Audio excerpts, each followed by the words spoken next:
Alguma vez você já sentiu que seus pensamentos são ignorados pelos poderosos? Que os políticos vivem em uma bolha, distantes das preocupações reais do povo? Que as suas convicções são consideradas atrasadas, inadequadas ou até mesmo motivo de piada nos círculos de poder? Esta é uma sensação compartilhada por milhões de brasileiros que observam, com crescente desconfiança, o abismo entre o que pensam e o que seus representantes defendem nas instituições públicas. Foi em um desses momentos típicos de Brasília, quando tudo parecia seguir o roteiro previsível das audiências públicas, que algo extraordinário aconteceu. Uma quebra de protocolo, uma resposta inesperada que estremeceu os alicerces do poder estabelecido e reverberou por todo o país. Cenário era o Congresso Nacional Brasileiro, mais especificamente uma sala de audiências repleta de figuras importantes da República. Bancos de couro, microfones meticulosamente posicionados, câmeras transmitindo ao vivo para todo o Brasil. O tema em discussão, como sempre polêmico e atual: liberdade de expressão e regulação das redes sociais. Um campo de batalha ideológico, onde raramente se encontram consensos. Entre os participantes desse debate acalorado, destacavam-se duas figuras que representam visões diametralmente opostas da política brasileira: o jovem e direto Nicolás Ferreira e o experiente e astuto Randolph Rodrigues.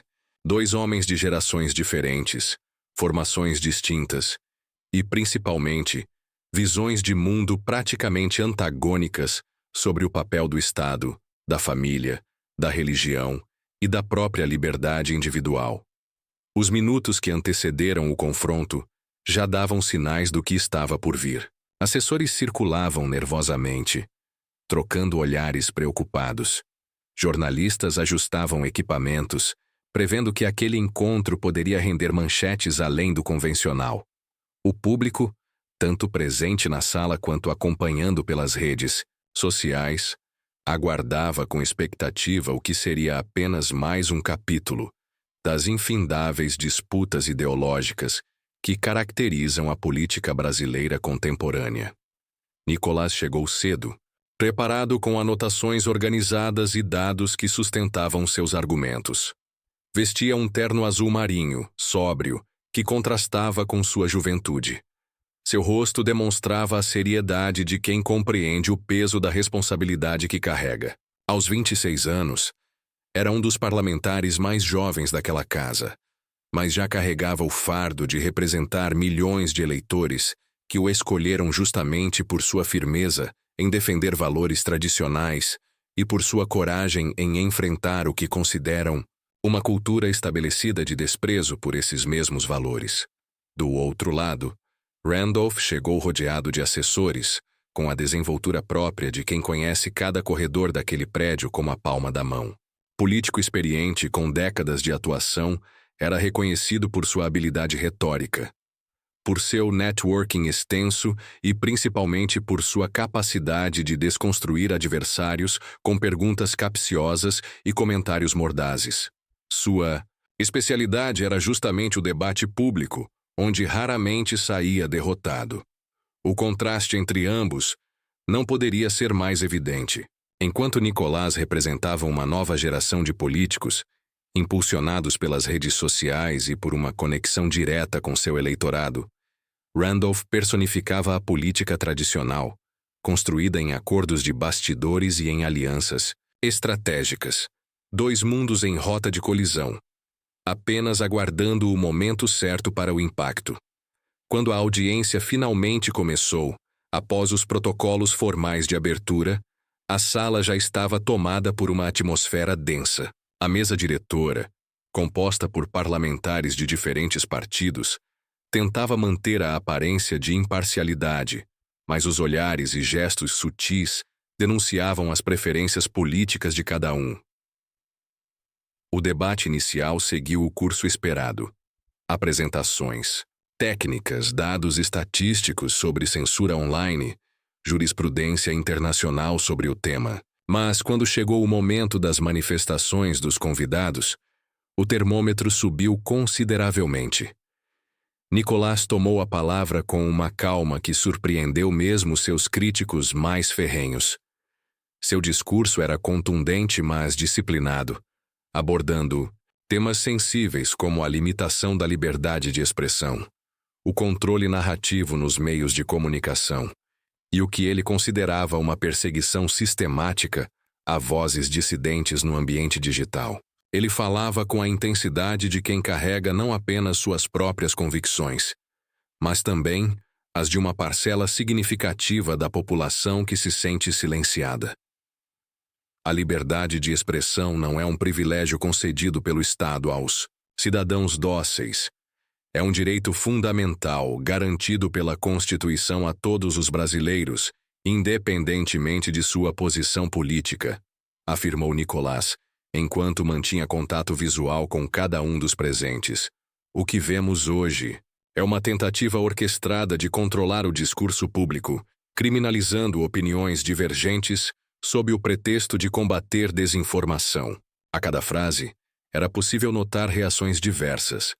Alguns concordavam discretamente com acenos de cabeça, outros franziam o senho em desaprovação evidente. Mas ninguém parecia indiferente às colocações do jovem parlamentar, que continuava seu raciocínio com uma lógica difícil de ser ignorada. Quando o poder de definir o que é verdade e o que é mentira fica concentrado nas mãos de poucos, sejam eles juízes, empresas de tecnologia ou políticos, o que temos não é proteção, mas censura. E a história nos ensina que a censura nunca serviu à democracia, mas sempre ao autoritarismo. Enquanto Nicolás discursava, era possível notar o incômodo crescente no rosto de Randolph. O senador experimentado, conhecido por sua habilidade retórica e alinhamento com o governo, demonstrava sinais claros de impaciência. Seus dedos batucavam na mesa, seus olhos se estreitavam, e sua postura inquieta denunciava que algo estava prestes a acontecer. Era o comportamento clássico de um predador político, aguardando o momento ideal para atacar. Os olhares entre Randolph e seus aliados se intensificaram à medida que Nicolás aprofundava suas críticas ao modelo de regulação proposto pelo governo. Sorrisos contidos e cochichos disfarçados denunciavam a estratégia que estava sendo gestada: desqualificar o mensageiro para não precisar rebater a mensagem. Foi então que Randolph, incapaz de conter sua provocação por mais tempo, acionou o microfone e interrompeu a fala de Nicolás com uma pergunta carregada de sarcasmo. Deputado, o senhor leu isso no Twitter ou num grupo de WhatsApp da sua igreja? A frase, pronunciada com um meio sorriso irônico, foi seguida por risinhos contidos entre os aliados governistas. Era a estratégia clássica: desqualificar o oponente em vez de rebater seus argumentos. Transformar valores e crenças em motivo de chacota. Reduzir um debate sério a uma piada de corredor. A mensagem implícita era clara: quem defende valores tradicionais ou tem fé religiosa não merece ser levado a sério no ambiente político. Para muitos que assistiam, aquela pergunta não era apenas uma provocação isolada, mas representava algo muito mais profundo: o desprezo sistemático com que determinadas visões de mundo são tratadas nos espaços de poder. Era a materialização do sentimento que milhões de brasileiros experimentam diariamente quando veem suas convicções ridicularizadas em programas de TV, em salas de aula ou em debates públicos. O plenário aguardou tensamente a reação.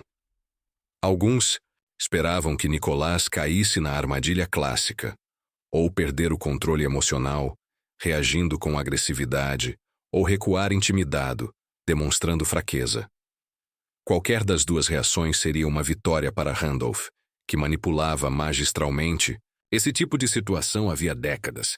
Por 2 segundos, Nicolás permaneceu em silêncio. Não por insegurança, mas por cálculo.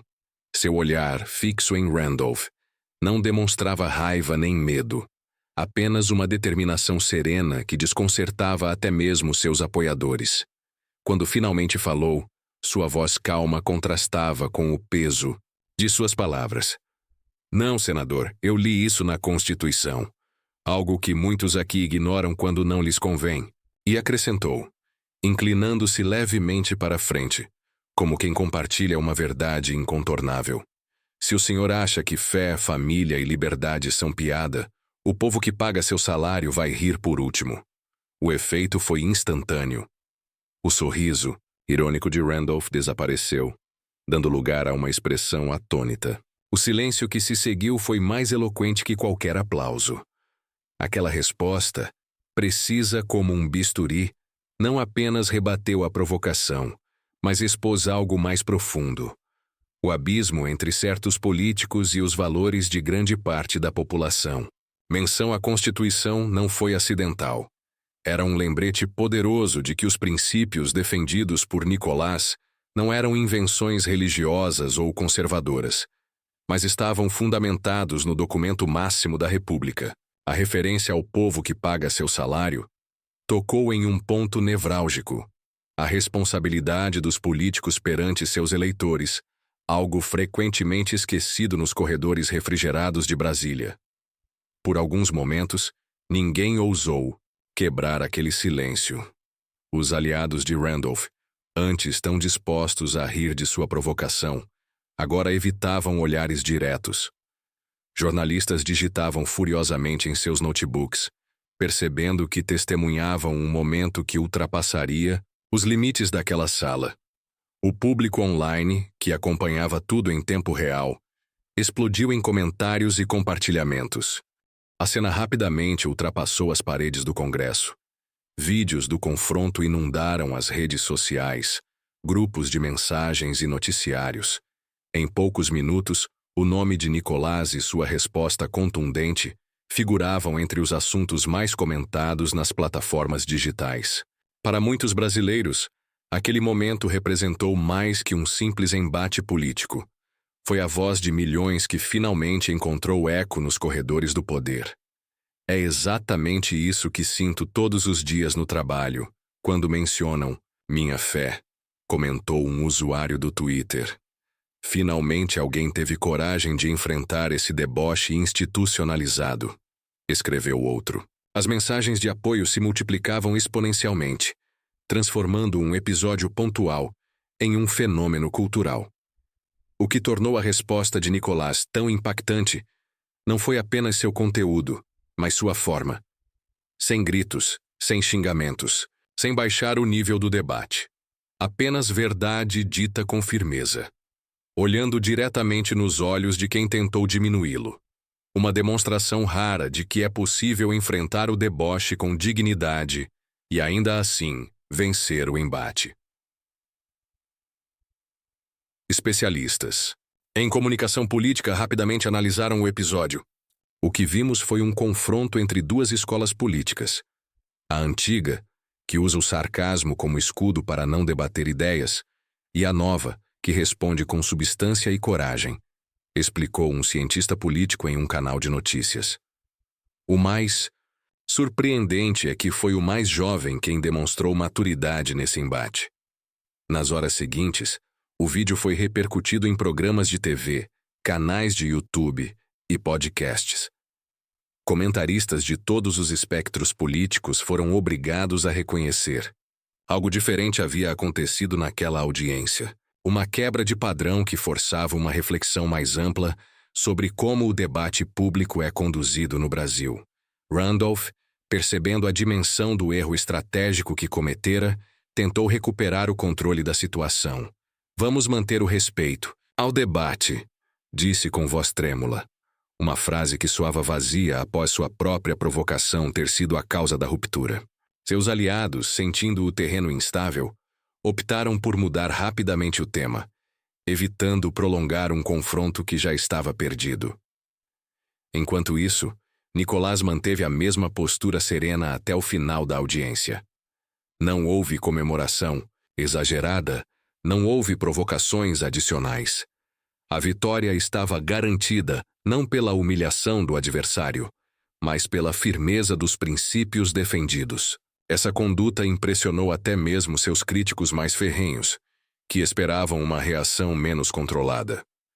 Nos bastidores, Assessores de ambos os lados corriam para administrar a crise.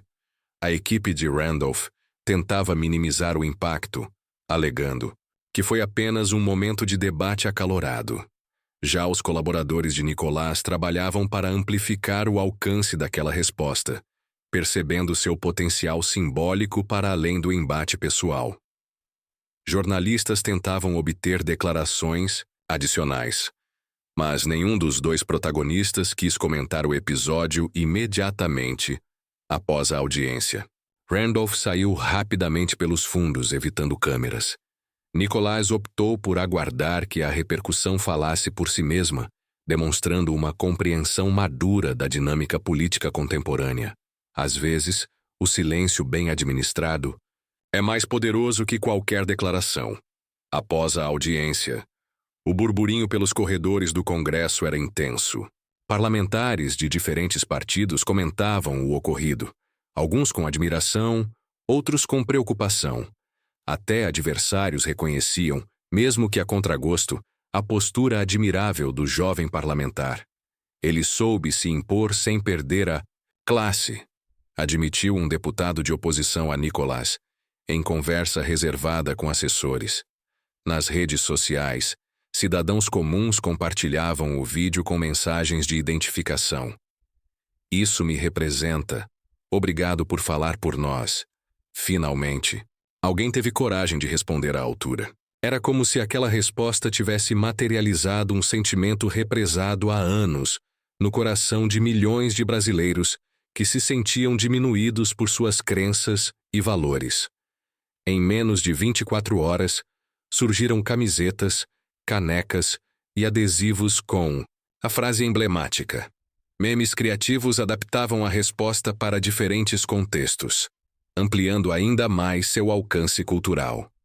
Aquelas palavras simples, ditas num momento de tensão, haviam se transformado em um símbolo de resistência contra que muitos consideravam um elitismo intelectual, que menospreza valores tradicionais. O episódio entre Nicolás e Randolph transcendeu rapidamente o embate pessoal para simbolizar algo maior. O confronto entre duas formas de fazer política. De um lado, a velha tática do sarcasmo que substitui argumentos. Do outro, a coragem de defender convicções sem medo do preço a pagar. Foi um choque geracional, ideológico e principalmente de métodos. Este confronto nos convida a reflexões importantes sobre o estado atual da nossa democracia. Quantas vezes nós mesmos fomos silenciados por defender o que acreditamos? Quantas vezes vimos nossas convicções, valores e fé serem ridicularizados como se não tivessem lugar no debate público? Há uma prática recorrente em certos círculos intelectuais e políticos de desqualificar determinadas visões de mundo, não por meio de argumentos sólidos, mas pelo simples deboche. Como se algumas posições fossem tão atrasadas ou ingênuas que não merecessem nem mesmo o respeito de uma refutação séria.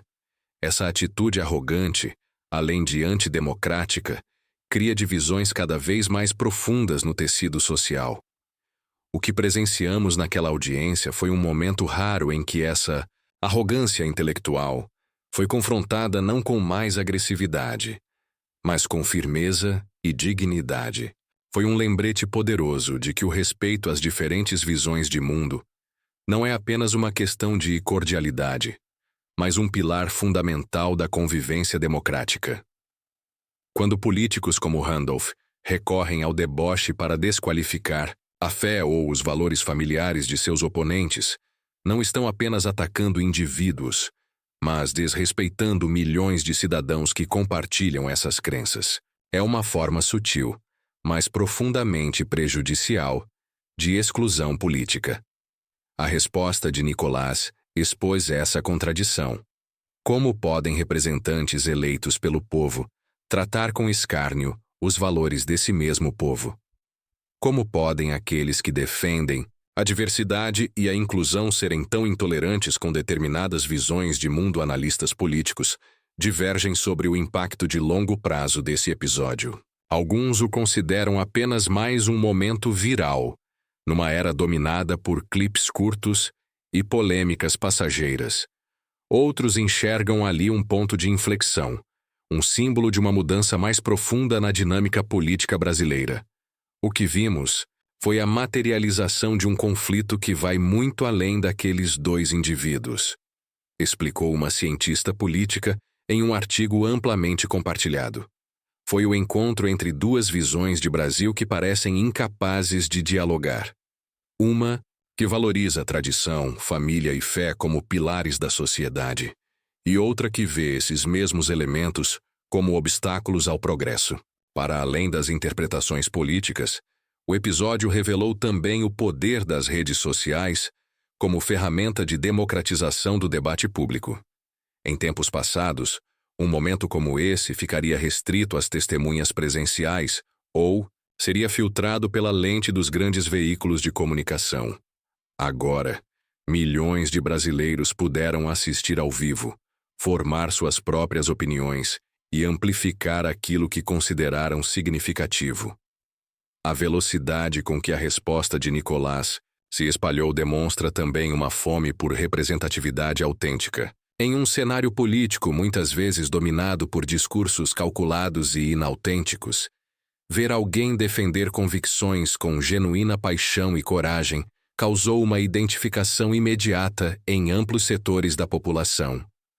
Nos dias que se seguiram ao confronto, algumas mudanças sutis puderam ser observadas. Em outras audiências públicas, notou-se uma redução significativa do uso de ironias e provocações pessoais.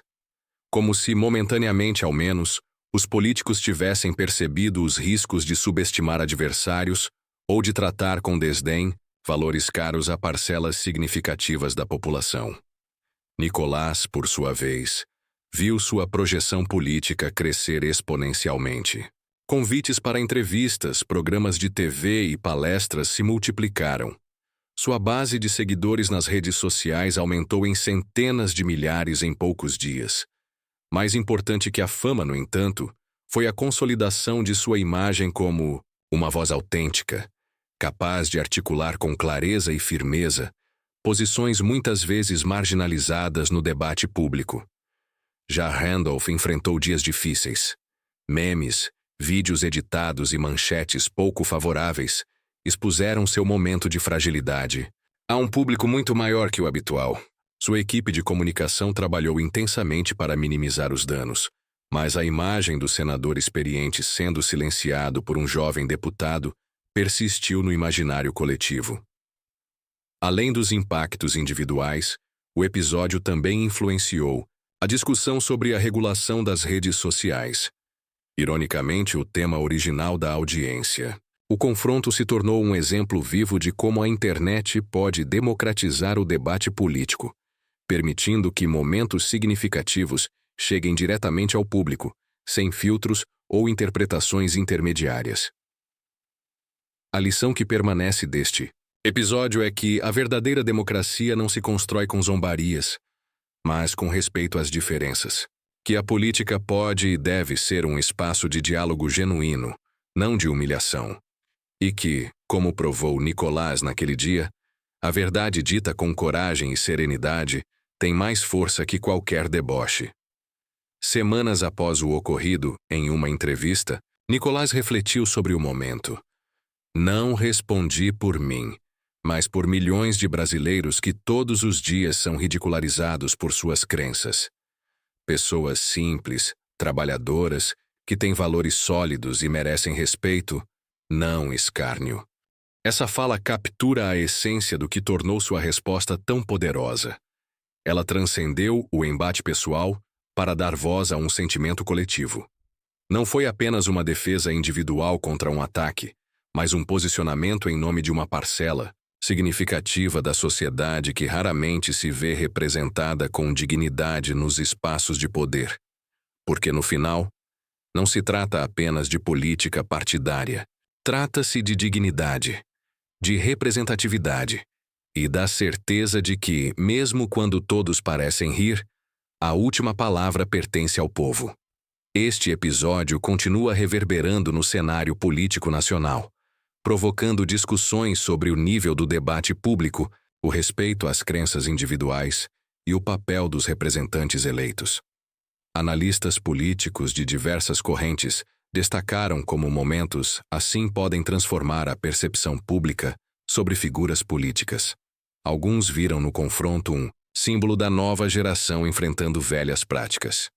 Outros, uma lição sobre como defender ideias com firmeza sem perder a compostura.